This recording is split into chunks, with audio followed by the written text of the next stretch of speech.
This presentation will review content from 35 U.S.C. 103, Part 1, and provide in-depth instruction on rationales for finding an invention obvious, the writing of a rejection under 103, and a summary of 103C pre-AIA requirements compared to the 102B2C exception under AIA, which stands for the America Invents Act of 2011. The wording of the AIA and pre-AIA 103 statutes were covered in Part 1. However, their significance can't be discounted. The statute shown here is applicable to applications subject to the pre-AIA standard of first to invent. Before we transition to the next slide, notice the bolded wording, would have been obvious at the time the invention was made. In contrast, the statute shown here is used when applications are subject to the first inventor to file provisions of the America Invents Act, which went into effect on March 16, 2013. Although both pre-AIA and AIA versions of 103 are very similar, the difference is when the claimed invention as a whole would have been obvious to a person having ordinary skill in the art at the time of invention under pre-AIA or before the effective filing date under AIA. However, under pre-AIA examination practice, the USPTO uses the effective filing date as a proxy for the invention date, unless there is evidence of record to establish an earlier date of invention.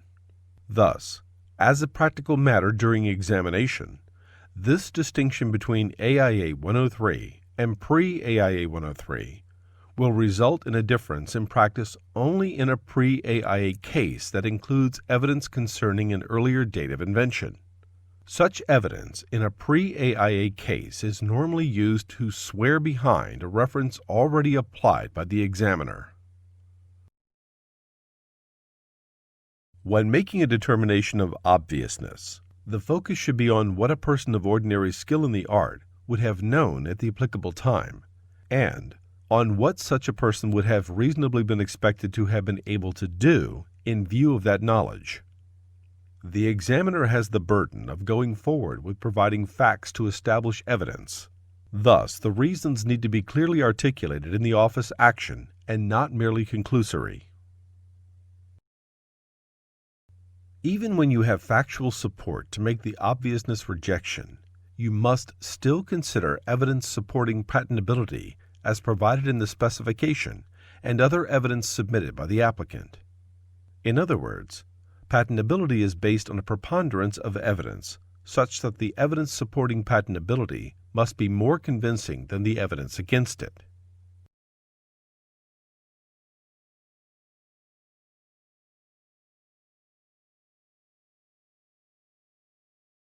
We will now discuss example rationales for finding an invention obvious by combining references. You may find an explicit statement of a reason to combine prior art in the prior art itself, often in the background or summary of invention sections. While these references may be the same ones you are combining, they could also be references you rely upon solely for providing the rationale.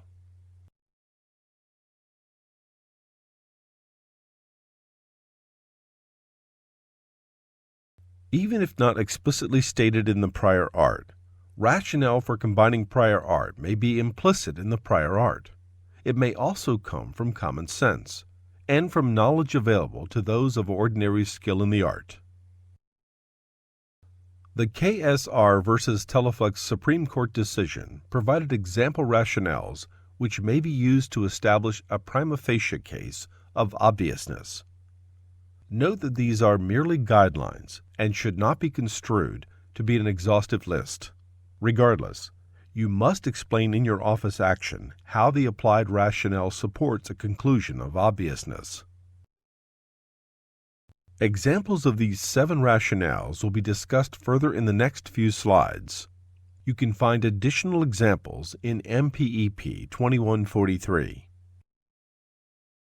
Here are the required fact findings for rationale A. First, the prior art must contain each claimed element.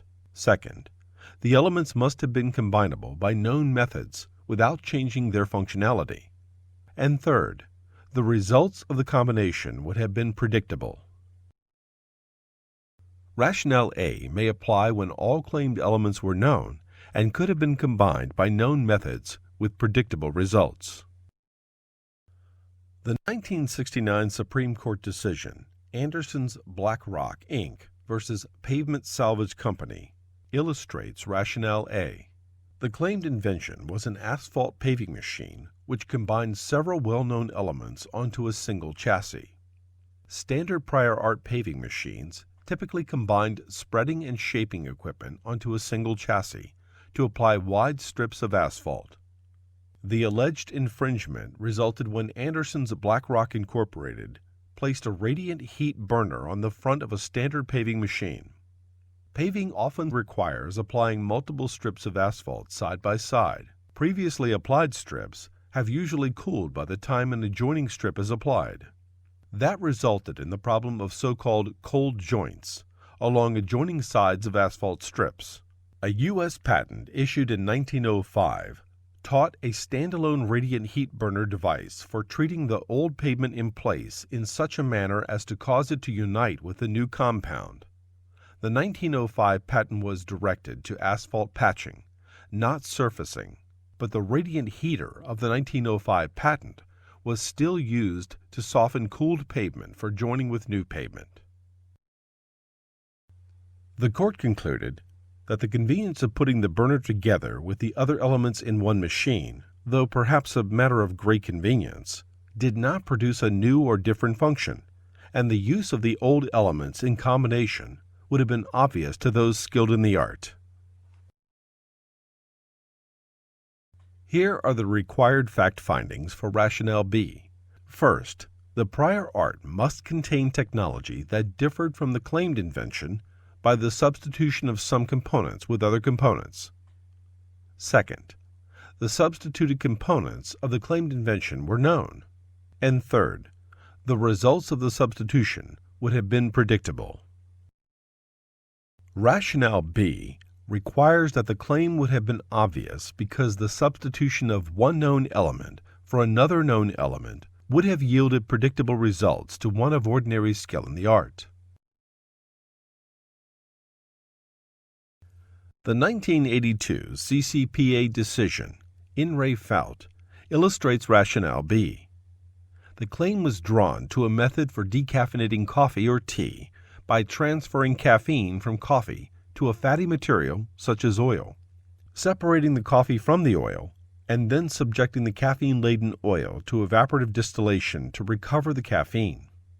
Reference A taught a method for producing a decaffeinated coffee identical to the claimed method, except that Reference A removed the caffeine trapped in the oil by an aqueous extraction process rather than evaporative distillation. Reference B taught suspending fine ground coffee in oil and subjecting the suspension to evaporative distillation. The Reference B process did not mention transferring caffeine from the coffee to the oil and did not include a step of separating the coffee from the oil before evaporative distillation. To summarize, Reference A taught the claimed process except that the caffeine-laden oil was subjected to aqueous extraction, and Reference B taught decaffeinating coffee through evaporative distillation, but ran both the coffee and the oil through the still. Also, Reference B was silent as to whether caffeine was ever transferred from the coffee to the oil. The CCPA reasoned that regardless of Reference B's silence on the point, one of ordinary skill in the art would have understood that caffeine is transferred from the coffee to the oil before being distilled therefrom. Then the CCPA held that because both Reference A and Reference B teach a method for separating caffeine from oil, it would have been prima facie obvious to substitute Reference B's evaporative distillation for Reference A's aqueous extraction.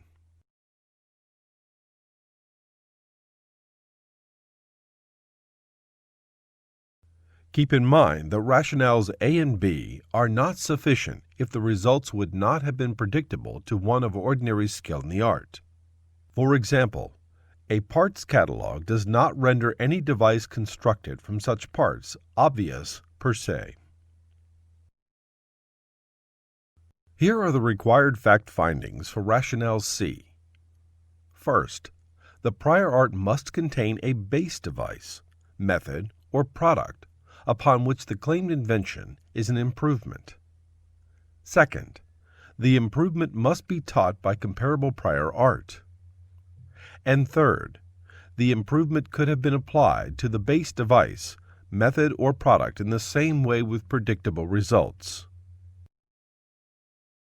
Rationale C requires that the improvement technique was part of the ordinary capabilities of one skilled in the art. The examiner's rejection upheld by the 1988 CAFC decision in Ray Nielsen illustrates Rationale C.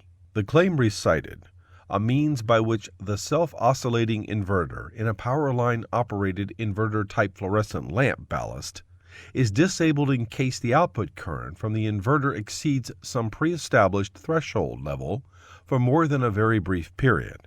In other words, the current output was monitored, and if the current output exceeded some threshold for a specified short time, an actuation signal was sent and the inverter was disabled to protect it from damage. The claim was rejected under 35 U.S.C. 103 as being unpatentable over Reference A in view of Reference B. Reference A taught a device for protecting an inverter circuit in an undisclosed manner via a control means. The device indicated the high load condition by way of the control means, but did not indicate the specific manner of overload protection. Reference B disclosed disabling an inverter in the event of a high load current condition in order to protect the inverter circuit. That is, the overload protection was achieved by disabling the inverter by means of a cutoff switch. It would have been obvious to one of ordinary skill in the art to use the threshold signal produced in the device of Reference A to actuate a cutoff switch to render the inverter inoperative as taught by Reference B. Using the known technique of a cutoff switch for protecting a circuit to provide the protection desired in the inverter circuit of Reference A would have been obvious to one of ordinary skill. As with the Rationale A and B caution, keep in mind that methods that are beyond the skill of one of ordinary skill in the art would not yield an obvious combination because one of ordinary skill could have not been expected to achieve it. Rationale D is similar to Rationale C. Here are the required fact findings for Rationale D. The prior art must contain both a base device and a known technique applicable to the base device. In addition, there must be a finding that one of ordinary skill in the art would have recognized that applying the known technique would have yielded a predictable improvement. Rationale D requires that a particular known improvement technique was part of the ordinary capabilities of one skilled in the art. An example of Rationale D comes from the KSR versus Teleflex case. In KSR, the Supreme Court determined that the patent claims asserted by Teleflex were invalid. The claimed invention was an adjustable throttle pedal assembly with electronic throttle control. Importantly, the throttle pedal pivot point remained fixed as the pedal was adjusted, and the pedal position sensor was attached to the pedal mounting bracket, which was stationary. Under consideration were prior art references including the Asano and Rixon patents. Asano taught an adjustable throttle pedal with a fixed pivot point, but the throttle control was mechanical, not electronic. Rixon taught an adjustable throttle pedal assembly with an electronic sensor for throttle control. However, unlike the claimed invention, Rixon's sensor was mounted to the pedal itself instead of the stationary pedal mounting bracket. This caused Rixon's sensor wires to move with the pedal, resulting in a wire chafing problem.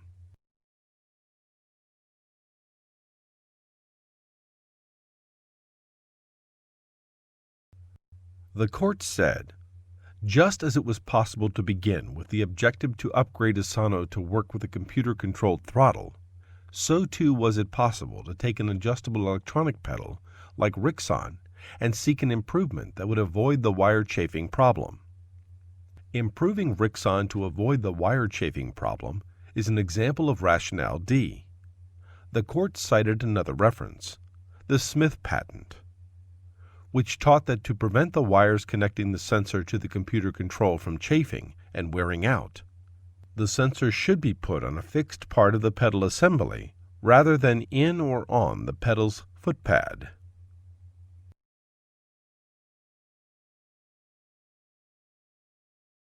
The Rixon device was ready for improvement given its wire chafing problem, and Smith's known technique of connecting the sensor to a fixed part of the pedal assembly, like the pedal mounting bracket, would have yielded predictable results.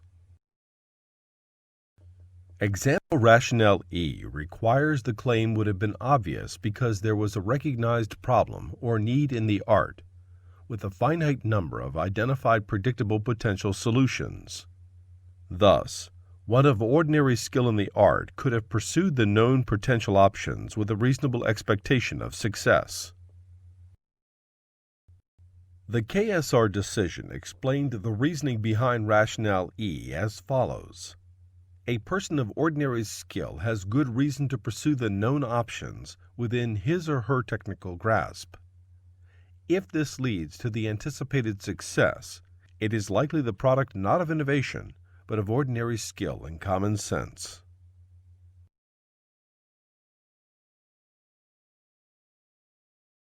An example of rationale E comes from the 2007 CAFC decision, Pfizer versus Apotex. Apotex sought FDA approval to produce a generic version of Pfizer's drug for treating hypertension, which Pfizer sold under the trademark Novasic. The active ingredient in Novasic is a particular addition salt of amlodipine, namely amlodipine bisalate. Apotex sought approval to market a generic version based on the expiration of Pfizer's patent for amlodipine and pharmaceutically acceptable addition salts thereof, which issued in February of 1986. Pfizer attempted to block Apotex from selling a generic version of Novasic based on another patent issued to Pfizer in 1989 that specifically claimed amlodipine bisalate.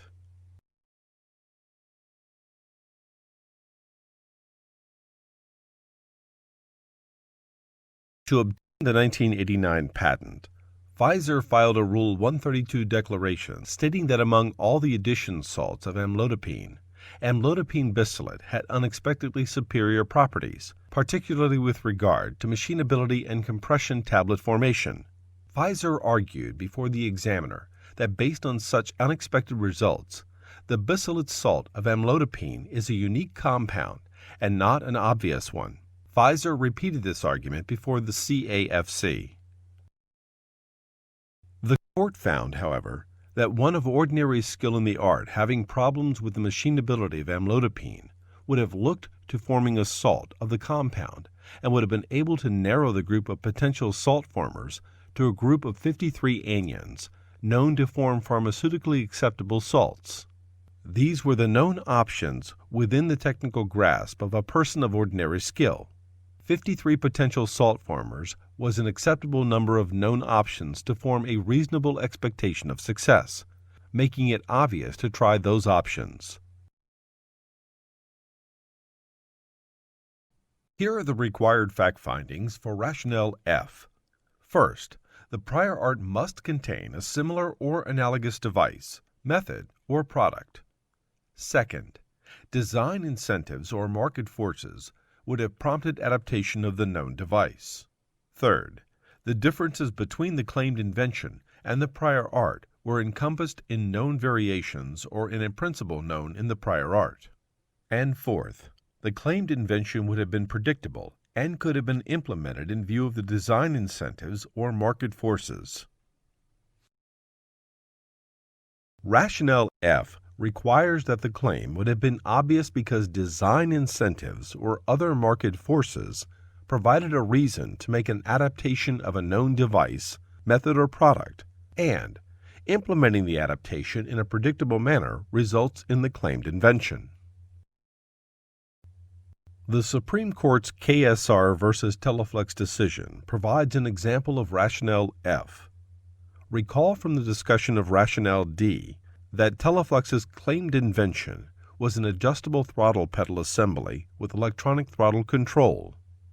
The throttle pedal pivot point remained fixed during adjustment, and the pedal position sensor was attached to the stationary pedal mounting bracket. The Asano patent reference taught a mechanically linked adjustable throttle pedal with a pivot point that remained fixed when adjusted. The Rixon patent reference taught an adjustable throttle assembly with an electronic sensor for throttle control, but not having the fixed pivot point feature. Contemplating the Asano patent in view of prior art like the Rixon patent, the court said, it was possible to begin with the objective to upgrade Asano to work with a computer-controlled throttle. Upgrading Asano this way is an example of rationale F. The court noted that at the time of the invention, there existed a marketplace that created a strong incentive to convert mechanical pedals to electronic pedals. Then court stated that the Court of Appeals considered the issue too narrowly, and that the proper question to have asked whether a pedal designer of ordinary skill, facing the wide range of needs in the field of endeavor, would have seen a benefit to upgrading Asano with a sensor. Here are the required fact findings for rationale G. First, there must have been some teaching, suggestion, or motivation, either in the references themselves or in the knowledge generally available to one of ordinary skill in the art, to modify the reference or to combine reference teachings. And, second, there must have been a reasonable expectation of success. Rationale G requires that the claim would have been obvious because a person of ordinary skill in the art would have been motivated to modify a prior art reference or combine prior art teachings to achieve the claimed invention with a reasonable expectation of success. Teaching, suggestion, or motivation rationale, often referred to as TSM test, is probably the most familiar rationale to examiners. Obviousness can be established by combining, modifying, or substituting features of prior art references to produce the claimed invention where there is some teaching, suggestion, or motivation to do so. The Supreme Court in KSR versus Teleflex made clear that the motivation for combining prior art references does not have to match applicants' motivation for achieving the claimed invention. Also, motivation for combining does not have to be found in a reference teaching. Suggestion or motivation for combining the prior art can come from knowledge generally available to one of ordinary skill in the art, and such generally available knowledge can be based on common sense. The key to supporting any rejection under 35 U.S.C. 103 is the clear articulation of the reason or reasons why the claimed invention would have been obvious. As stated by the Supreme Court in KSR, rejections on obviousness cannot be sustained by mere conclusory statements. Instead, there must be some articulated reasoning with some rationale underpinning to support the legal conclusion of obviousness. The strongest rationale for combinations exists when the prior art provides a recognition that some advantage or expected beneficial results is produced by the combination. In utilizing a rationale in a rejection, you must document that the facts of a prior legal decision are sufficiently similar to the application you are examining. And, regardless of the rationale, you must document that all claim elements can be found in the prior art. Combination in order to achieve the same advantage or result discovered by applicant.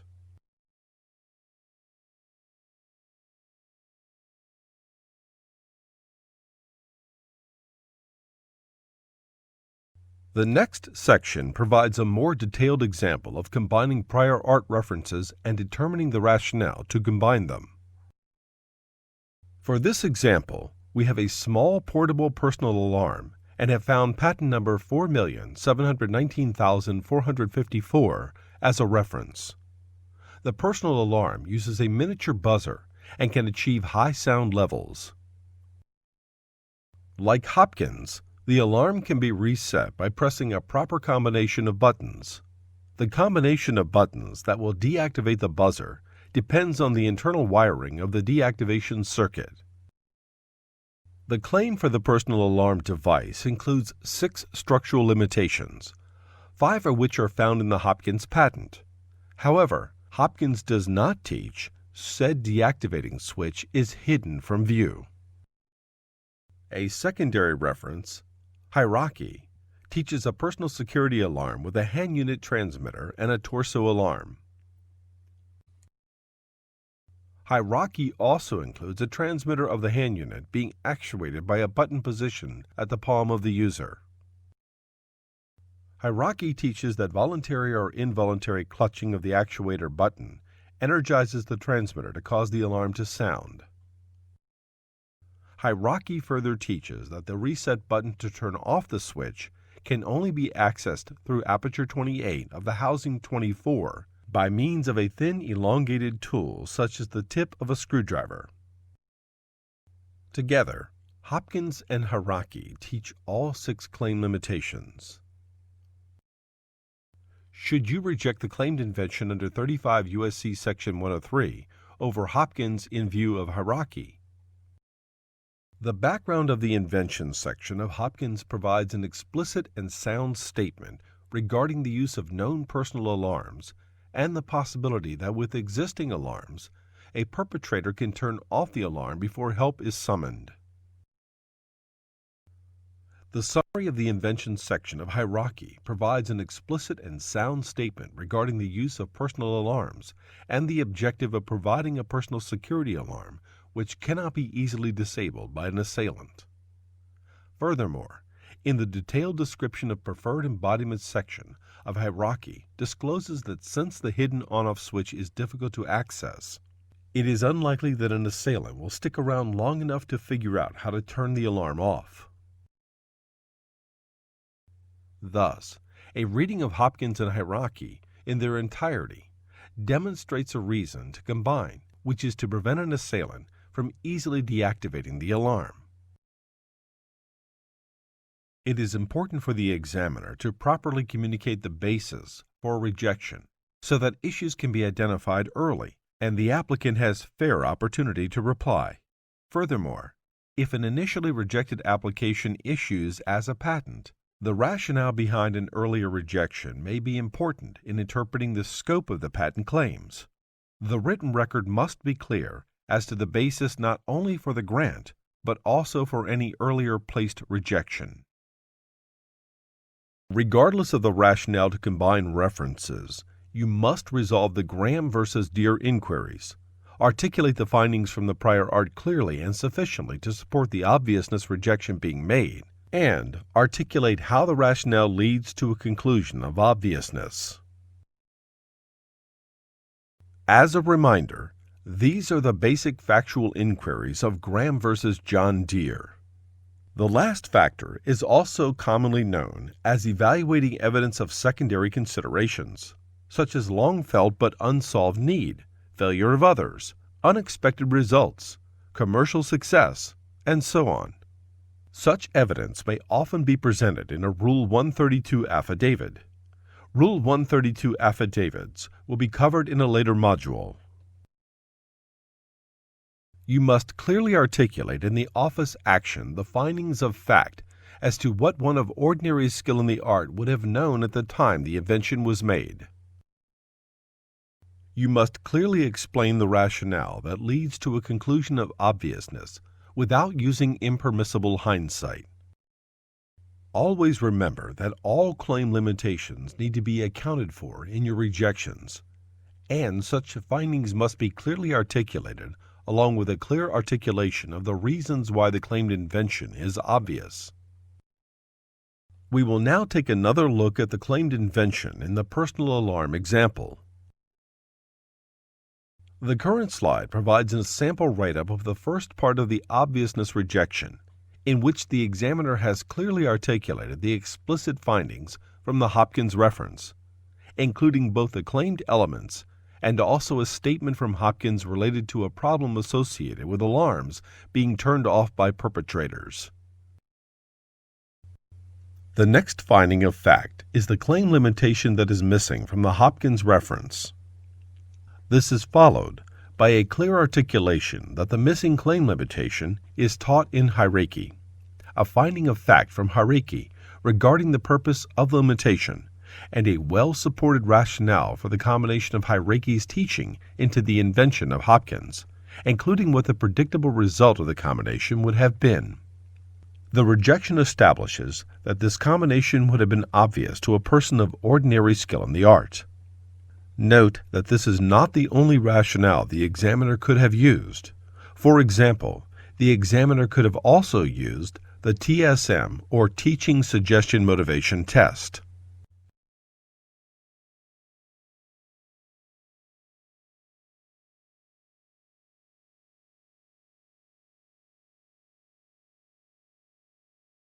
We will now turn our attention to another part of 35 U.S.C. 103, namely 103C. Specifically, we are now looking at the pre-AIA statute. This statute exempts certain prior art from being used in a 103A rejection if both the following are true. 1. The prior art only qualified as prior art under pre-AIA 102E, F, or G, and 2. The subject matter of the prior art and the claimed invention were, at the time the claimed invention was made, owned by the same person or subject to an obligation of assignment to the same person.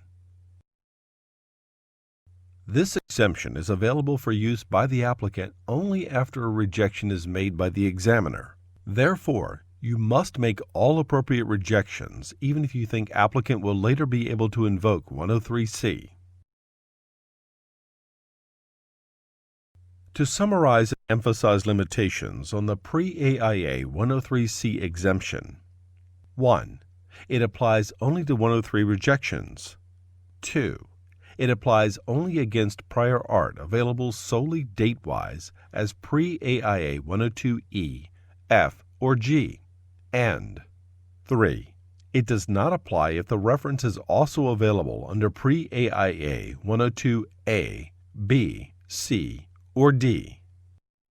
The CREATE Act of 2004 further amended 103C to provide that subject matter developed by another person shall be treated as owned by the same person or subject to an obligation of assignment to the same person for purposes of determining obviousness if the three conditions listed here are met.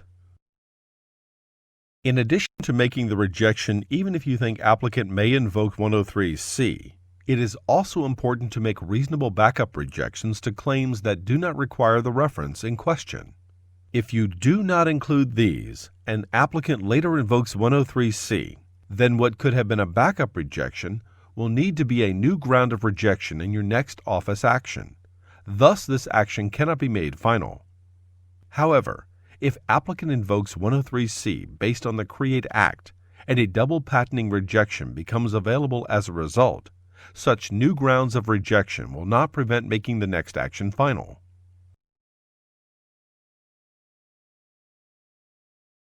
We will now take a moment to show the similarity of the pre-AIA 103C exception to the AIA 102B2C exception. Under both practices, a statement is sufficient and a declaration is not needed to establish common ownership. The differences between the two statutes are: 1. The AIA common ownership exception applies to anticipation as well as obviousness rejections, whereas the pre-AIA 103C exception applies only to obviousness rejections in which the prior art qualifies only under pre-AIA 102E, F, or G.